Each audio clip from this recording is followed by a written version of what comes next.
My name is Phelan. When I was 8, my parents told me I was the reason the family bookshop burned down. They didn't leave me on a doorstep. They sold me to a corrupt care system for cash. 22 years later, I run a publicly traded data analytics firm. And they've returned, not for an apology, but with an invoice for $1.2 million, the calculated cost of raising me. They didn't just abandon a child, they created a weapon. Now, they're about to find out how sharp it is. The envelope wasn't personal. It was a crisp, business-grade vellum, the kind used for cease and desist letters. Not family reunions. Inside, the invoice was itemized: lodging, 96 months. Food and sustenance. Educational investment primary.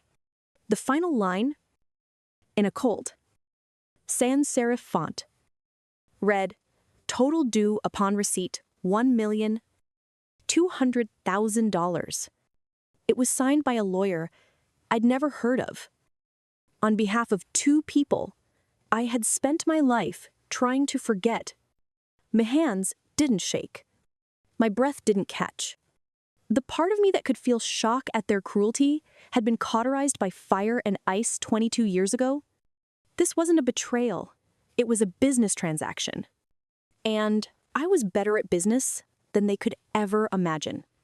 I placed the invoice on my marble countertop next to a schematic for our new data center in Portland. I picked up my phone, my thumb hovering over a single contact saved as contingency. Her name was Anya Sharma, and she was the most feared corporate litigator in the state. She answered on the first ring. Phelan. Anya. I said, my voice perfectly level. Project Blueprint is live. Execute Protocol 1. There was a brief pause on the other end. Of the only sound, the quiet hum of my penthouse apartment overlooking the glittering expanse of the city. Understood, Anya said, her voice turning from cordial to clinical. The initial file is open. I'll have the preliminary injunction drafted within the hour. Are you ready for this?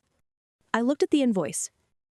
At the audacity of a debt I had already paid with my entire childhood.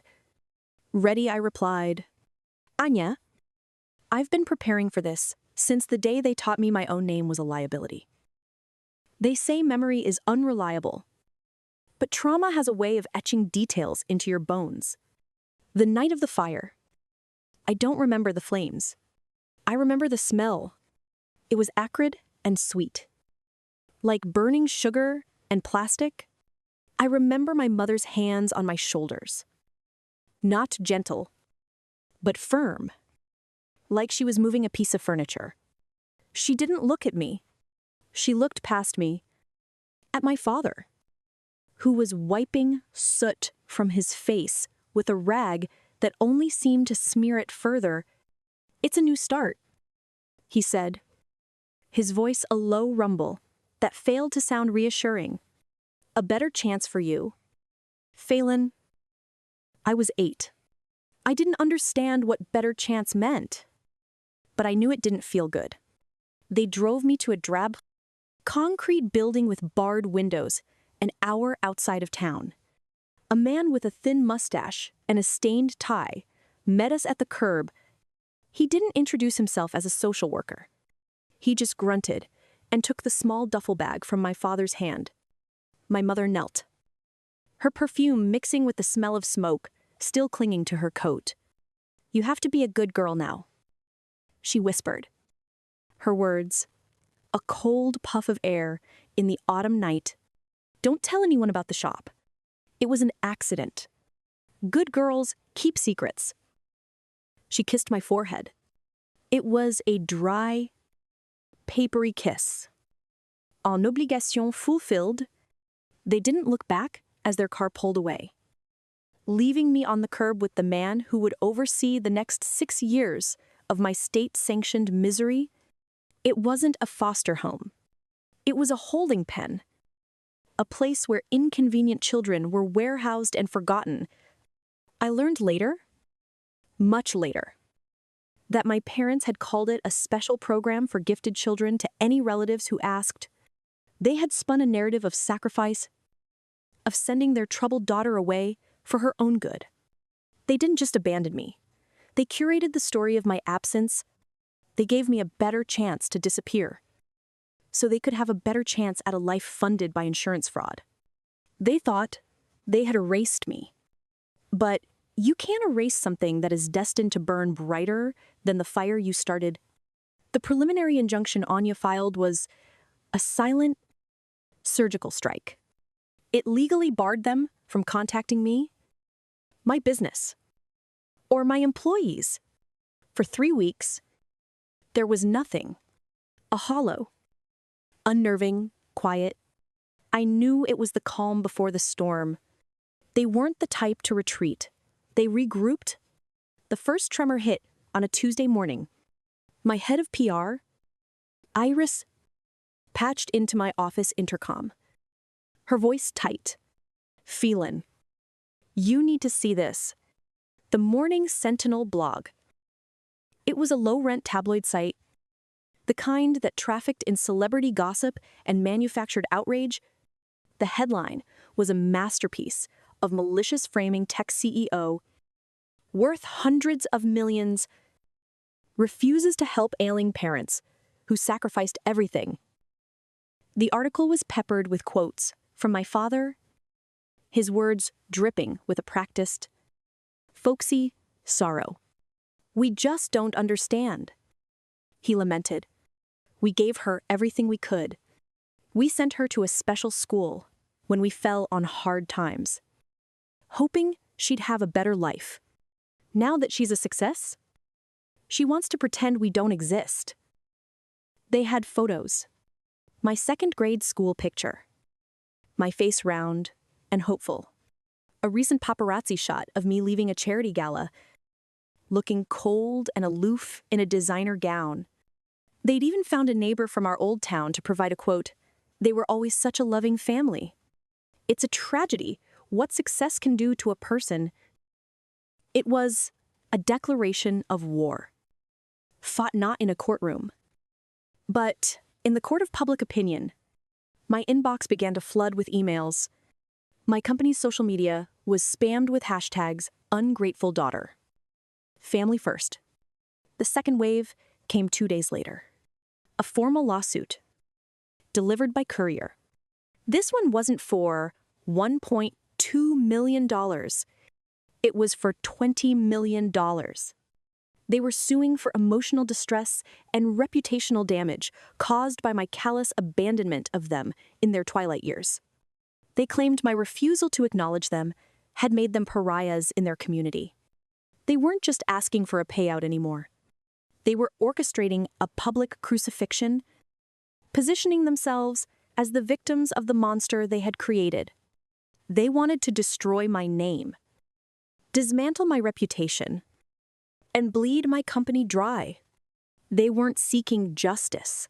They were seeking annihilation. "They're playing the long game," Iris said, pacing in front of the whiteboard in my office. The room felt like a command center, with Anya on a large video screen from her downtown office. Data streams and news feeds scrolled silently on a secondary monitor. Iris tapped the headline on the board. "Ailing parents sacrificed everything." This is classic narrative warfare. They're painting you as a cold, detached elitist and themselves as humble, heartbroken victims. It's designed to trigger a populist backlash against big tech. Hat down, legally. It's flimsy. Anya's voice cut through. Sharp and precise. The emotional distress claim is laughable. But that's not the point. This isn't a legal strategy. It's a shakedown. They're using the lawsuit as a media platform to damage your brand until you pay them to go away. I listened. Me finger steeple. I wasn't panicked. This was my world. Data. Patterns. Strategy. So, we fight back on both fronts. I stated, "It wasn't a question." Exactly. Iris agreed. "We don't respond to the tabloids. That's a swamp we'll never win in. Instead, they go bigger. We grant an exclusive, one-time interview to someone unimpeachable. I'm thinking Sarah Jensen at Forbes. We control the narrative. We don't talk about them. We talk about you. Your work, the foundation you started for kids aging out of the foster system. We build an image so strong. Their accusations look like what they are: pathetic and desperate." And on the legal side, Anya continued, "We don't just defend, we attack. We file a countersuit. Not for money, but for a permanent, court-ordered restraining order and a declaration of harassment. We subpoena their financial records for the last 22 years. We depose every so-called character witness they have. We make this process so invasive, so exhaustive, and so expensive for them that their own lawyer advises them to walk away. They think they can hurt me by attacking my public image." I said, looking from Iris's determined face to Anya's steely gaze on the screen, "But my public image is a fortress I built myself, and my legal team is the army that defends it." I stood and walked to the floor-to-ceiling window. The city sprawled below, a testament to what could be built from nothing. "They've escalated," I said softly. "So we escalate." Iris. "Book the Forbes interview. Anya, file the countersuit. And get me everything, every financial trace, every public record. Every digital footprint they've left since the day of the fire. They think they know my story. It's time I learned theirs." The data trickled in at first, then became a flood. My analytics team, the best in the business, treated it like any other corporate espionage case. They were discreet, methodical, and relentless. They weren't just looking for financial records. They were searching for anomalies, for the digital ghosts my parents thought they'd left behind. The first discovery came from the town archives. The official fire marshal's report on the bookshop fire was a single page. It listed the cause as faulty electrical wiring, but tucked away in the appendix was a preliminary field note from the first responder, a deputy who had retired 15 years ago. It read, "Distinct smell of accelerant near rear storeroom. Evidence of forced entry on back door. Recommend full arson investigation." That recommendation was never followed up on. The official report was filed 2 days later by a different marshal. Closing the case, the second piece was the insurance payout, $450,000. A staggering sum for a small, struggling bookshop in the early 2000s. The policy had been upgraded to include a massive fire clause just 6 weeks before the blaze. The premium was paid in cash. Then came the connection that made my blood run cold. We cross-referenced financial transactions from the weeks following the insurance payout.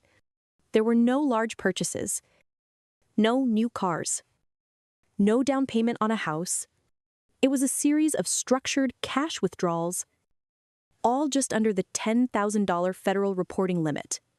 The money had been carefully laundered, but one transaction stood out: a wire transfer for $50,000 sent to a holding company based in a neighboring state. My team ran the company name through our deep web databases. It was a shell corporation, and its owner was a man named Marcus Thorne. His name meant nothing to me until we pulled his rap sheet. He was a low-level human trafficker, arrested a decade later for his role in a network that moved vulnerable children across state lines, selling them to illegal adoption rings and unregistered group homes. He preyed on desperate parents, offering them cash to take their problem children off their hands. The name of the drab concrete building I was left at was listed as one of his primary drop-off points. I stared at the screen, at the lines of data, connecting a fire, an insurance policy, a wire transfer, and a federal criminal. It all clicked into place with horrifying clarity. They didn't abandon me because I was a curse. They didn't send me away for a better chance. They burned down their failing business for the insurance money, and they sold me, their 8-year-old daughter, the only witness to a human trafficker, for $50,000 to guarantee my silence. The invoice, the lawsuit, it was all built on a lie that concealed a crime far darker than I could have ever imagined. They weren't just bad parents. They were felons. And they had just tried to extort the one person on earth who held the proof. The settlement conference was their idea. Their lawyer probably sold it as a final chance to intimidate me into a quiet payout before a costly trial. They chose a neutral location, a sterile, wood-paneled conference room at a downtown law firm. They walked in first, flanked by their attorney, their faces composed into masks of weary righteousness. My father gave me a short, disappointed nod. My mother offered a tight, sad smile. I arrived with Anya and Iris. I wore a charcoal gray suit, my posture radiating a calm they couldn't possibly comprehend. I said nothing, simply taking my seat at the opposite end of the long mahogany table. Their lawyer, a man named Peterson, began with a patronizing speech about the importance of family and the moral obligation of a child to their parents. He spoke of their pain, their humility, their simple desire for reconciliation. Then he named the number $5 million, and the lawsuit would disappear. A small price. He concluded, for peace. I let the silence sit for a full minute. My parents shifted uncomfortably. They expected me to argue, to show emotion, to break. Instead, I looked at Anya. Now, Anya didn't open a briefcase. She simply tapped a key on her laptop. A large screen on the wall, previously dark, flickered to life. The first image was a high-resolution scan of the deputy's preliminary fire report. The words, "distinct smell of accelerant," were highlighted in red. Peterson scoffed. Old news. That was ruled inconclusive. Was it? I asked. My voice dangerously soft. The screen changed. It now showed the insurance policy, the date of the upgrade circled, then a timeline of the structured cash withdrawals. My father's face paled. This is an invasion of privacy, Peterson sputtered. We're just getting started, Iris said cheerfully, sliding a folder across the table. You might want to look at this. The next slide showed the $50,000 wire transfer. Beside it was a photograph of a man with a thin mustache and cold, dead eyes. Marcus Thorne. I said, letting his name hang in the air. Currently serving a 30-year sentence in federal prison for child trafficking. He was very cooperative when the D.A.'s office presented him with evidence that could extend his sentence. I remembered you both, quite clearly. My mother made a small, strangled sound. My father looked like he was going to be sick. Peterson stared at the screen, his professional bluster completely gone. The final slide was a draft of a press release prepared by Iris. The headline read, Tech CEO Phelan Reeve uncovers 2-decade-old arson and child trafficking ring involving her own parents. I stood up, my shadow falling over them. There will be no settlement. I said, my voice like ice. Here are my terms. You will drop this lawsuit and any and all future claims against me or my estate. You will sign a legally binding gag order preventing you from ever speaking my name. or your version of my story in public again. You will relocate, and you will disappear from my life. Permanently. I leaned forward slightly. Or this entire file. The fire marshal's report. The financial trail. The sworn deposition from Marcus Thorne gets forwarded to the district attorney's office. You won't be facing a civil suit. You'll be facing federal charges for arson, insurance fraud, and conspiracy to commit human trafficking. I pushed a single document across the table. It was the gag order agreement. You have 5 minutes to sign. After that, the choice is no longer yours. I turned and walked out of the room without a backward glance, leaving them to the ruins of the world they had built on my ashes. Anya called an hour later. They signed. There was no triumph in her voice. Only the flat finality of a war won. I didn't feel triumphant either. I felt quiet. The noise that had been a low hum in the background of my life for 22 years had finally stopped. Peace. I realized, wasn't a feeling of joy. It was the absence of a threat. It was the silence that follows a necessary, brutal storm. The next week, I met a young man named Liam. He was the first recipient of a new scholarship from my foundation. One specifically for survivors of the child trafficking system Marcus Thorne had operated. Liam was a brilliant coder, but his records were a mess of different names and missing years. A phantom in the system. He was one of the kids Thorne had sold, just like me. We met for coffee near his university campus. He spoke quietly about his experience, not with self-pity, but with the weary matter-of-factness of a survivor. He told me about another boy in the same home, a boy who used to tell stories about his parents' bookshop, how he missed the smell of old paper. He never knew what happened to him. In that moment, my victory was reframed. It wasn't just about me anymore. It was about Liam and the boy who loved books and all the other children whose stories had been erased. My success wasn't revenge against my parents. It was the resource that would allow me to rewrite the endings for kids who never got a first chapter. My company didn't just analyze data. It found the ghosts in the machine and gave them a voice. That evening, I sat in my apartment, watching the sunset paint the sky in shades of orange and purple. The colors reminded me of fire. But for the first time, it didn't make me flinch. They taught me that family could be a weapon used against you. I learned that you could build an arsenal of your own, not of anger, but of competence, success, and unbreakable boundaries. They tried to set my life on fire, but they only succeeded in forging me into something stronger than they could ever control. My story wasn't about what they did to me. It was about what I did next.